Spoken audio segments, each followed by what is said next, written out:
So the other day, my kids asked if I would take them sledding. We weren't on that hill for more than a few minutes, me carrying up those sleds and toboggans, and I got winded so quickly.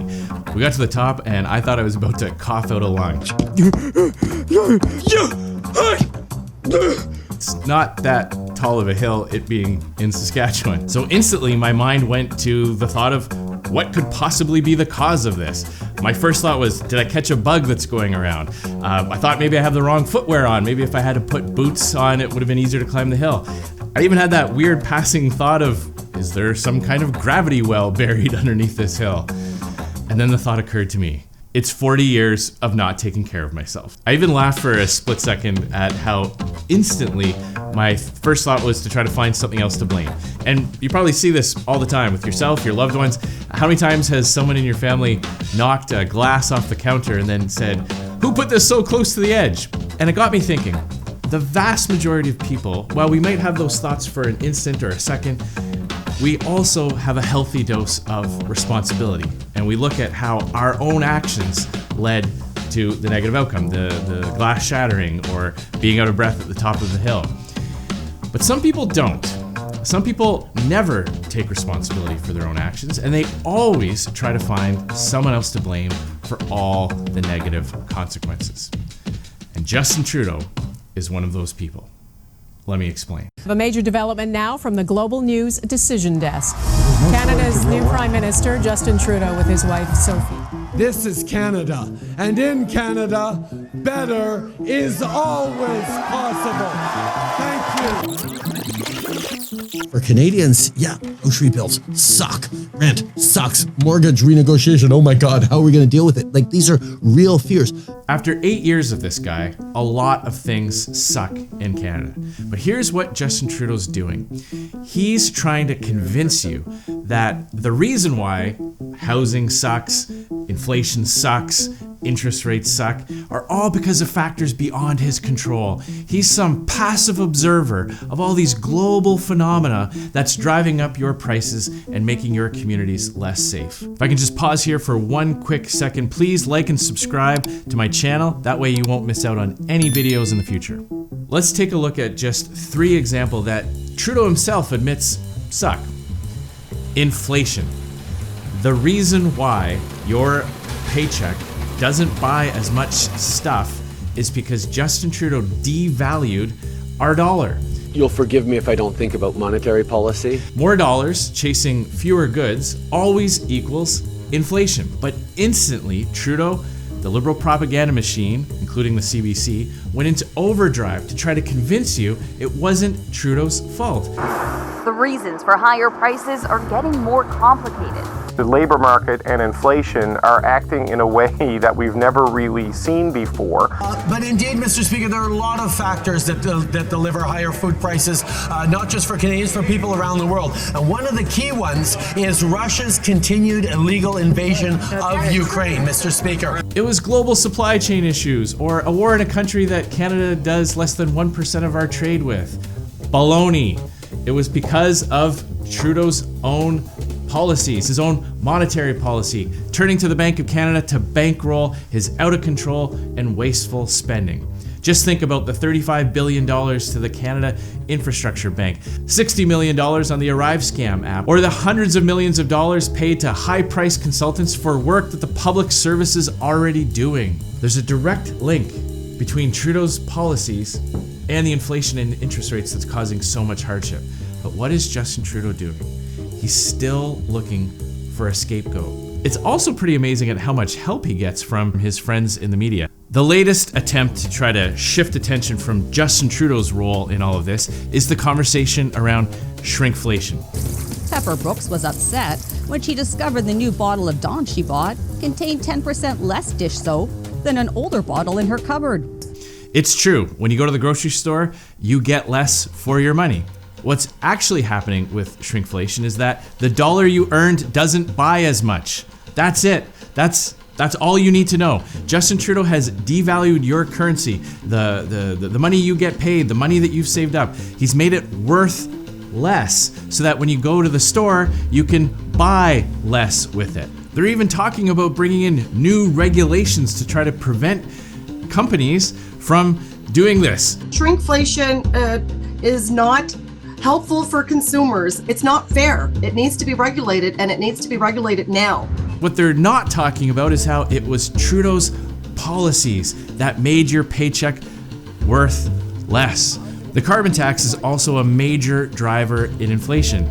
Experts across the country agree that Trudeau's carbon tax is a major factor in driving up prices. And not only is Justin Trudeau refusing to acknowledge that and get rid of it, he's actually going ahead with his plan to hike it. There will absolutely not be any other carve-outs or suspensions of the price on pollution. Government policy with direct connection to terrible outcome. It's like Justin Trudeau got to the top of the hill, completely out of breath, and now desperately trying to blame something else.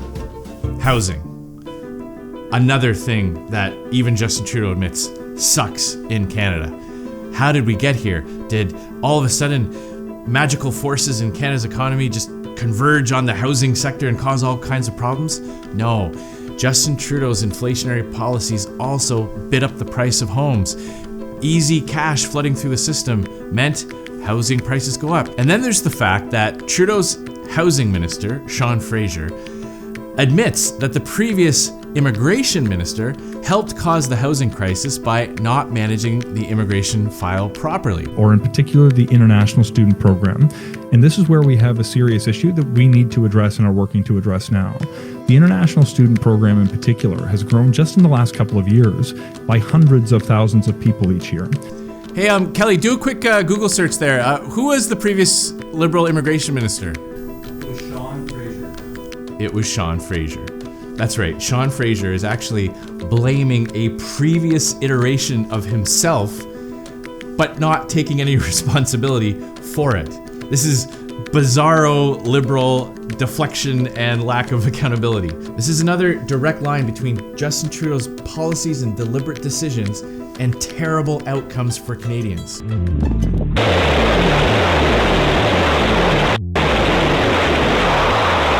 What police call a targeted attack on a transit bus in the Metro Vancouver area.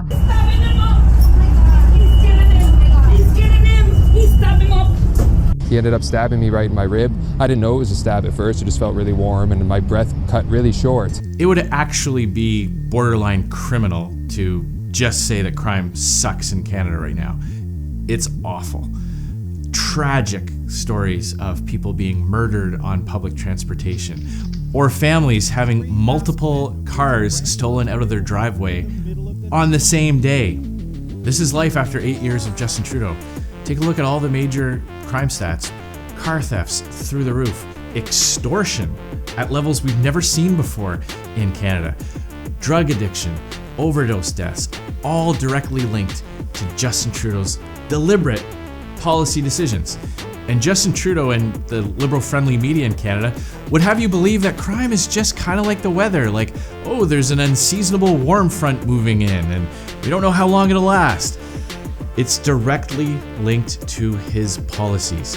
When he took office 8 years ago, he started repealing common-sense conservative laws that contained tough jail time for repeat and dangerous offenders. And he made it easier to get bail. He actually passed a law that instructs judges to grant bail in as many cases as they possibly can. That's why repeat and dangerous offenders are back on the streets committing more and more crimes. It's a cause and an effect. Softer penalties on criminals, you get more crime. But let's come back to that original thought. Of course, there is an understandable and natural inclination to try to find someone else to blame when something goes sideways. But responsible, rational people will take responsibility for their own actions. Now, it's not surprising that Justin Trudeau doesn't want to do that, because if he takes responsibility, you might not vote for him again. And he's desperate to cling on to power so he can continue implementing his extreme and radical position. So there's really only two possibilities to explain why Trudeau's doubling down on all these policies that cause so much hardship. The first is that he's so clueless and incompetent that he doesn't realize that it's the decisions he's made that's caused all these problems. Now, that's pretty scary.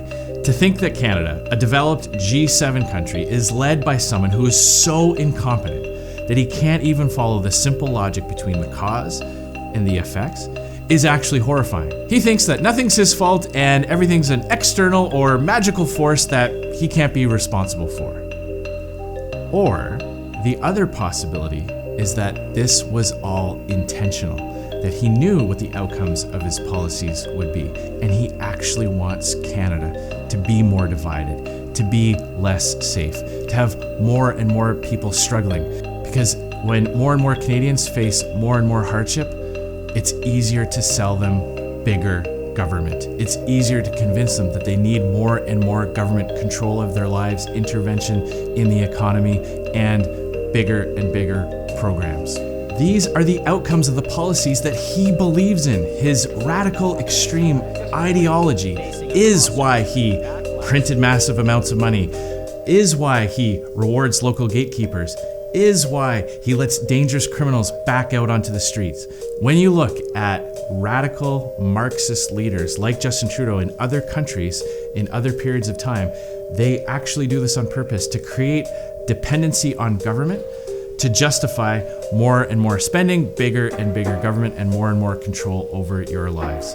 Now, regardless of which explanation it is, whether it's monumental incompetence or a horrifying agenda to justify his government overreach and to keep him in power, the solution is the same. Under Pierre Poilievre, Conservatives will axe the tax, eliminate the carbon tax so prices can come down and you have more in your pocket at the end of the week. We're gonna fix the budget to bring inflation and interest rates back down. We're gonna build the homes, incentivize municipalities to build so home prices can come down and young people can start their lives. And we're going to stop the crime by taking the criminals who commit the crimes off the streets. That's the way to make Canada stop. I was gonna say stop sucking.